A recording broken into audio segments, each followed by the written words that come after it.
নমস্কার, এসপিএন চ্যানেলে আপনাদের স্বাগত।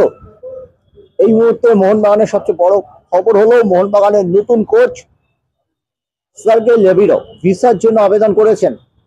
ভিসা পেলেই তিনি চলে আসবেন কলকাতায়।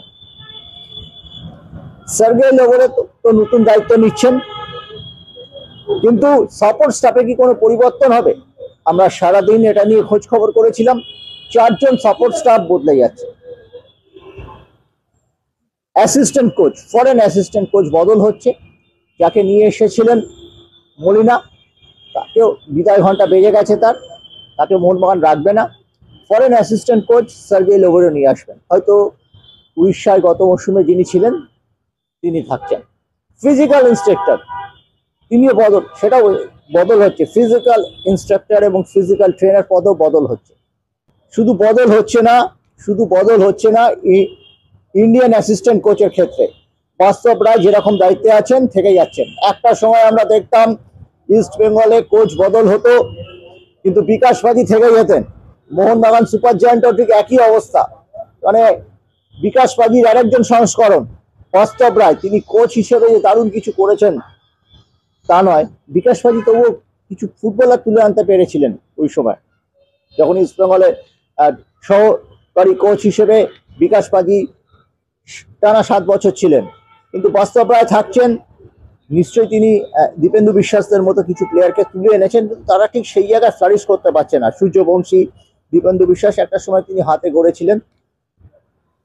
সেই বাস্তব রায় কিন্তু থেকে যাচ্ছেন। তিনি আবার লোবেরোর সহকারী, মানে তিনি দেখছেন হুয়ান ফেরান্দোর সহকারী, হাবাসের সহকারী, মনিলার সহকারী, আবার এখন বাস্তব রায় লোবেরোর সহকারী। একটা দারুণ সম্পর্ক আছেন টিম ম্যানেজমেন্টের সাথে, তার সুফলই হয়তো বাস্তব পাচ্ছেন। যাকে বাস্তব কিন্তু ইন্ডিয়ান ব্রিগেডকে চাঙ্গা করা, মোটিভেট করা, সেই কাজটা তো ফরেনারদের সাথে তার ডিল করার অতটা ভালো না, কিন্তু ইন্টিমেটলি যে মেশা, তাদের যে মোহনবাগান ঐতিহ্য সম্পর্কে ওয়াকিবহাল করা, সেই কাজটা কিন্তু কোনোদিনই করতে পারেনি। তবুও কোনো অজ্ঞাত কারণে বাস্তব থেকে যান, এটাই স্বাভাবিক। কিছু কিছু রসায়ন ময়দানে এমনই কাজ করে। কিন্তু ঘটনা হলো যে ভিসার জন্য আবেদন করেছেন লোবেরো, তিনি তার সহকারী কোচ, ফরেন সহকারী কোচকে নিয়ে আসছেন। ফিজিক্যাল ইন্সট্রাক্টর, ফিজিক্যাল ট্রেনারও বদল হচ্ছে, কিন্তু বাস্তব থেকে যাচ্ছেন। এটাই বাস্তব ঘটনা।